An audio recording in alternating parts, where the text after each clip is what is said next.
সবজি আছে আপনার কাছে? এই দেখো কি কি আছে? আলু আছে, কোথায় আলু? কি কি এগুলো? বেগুন, পটল, আর এই যে কুদনি, টমেটো। কত করে সবজি আপনার কাছে? এই যে এগুলা 50 টাকা, এগুলা 100 টাকা, আর এই যেগুলা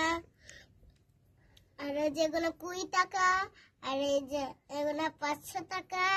টমেটো 500 টাকা করে? হুম। না না, তোমার সবজি নিব না, তুমি চলে যাও। এগুলা 20 টাকা আছে না?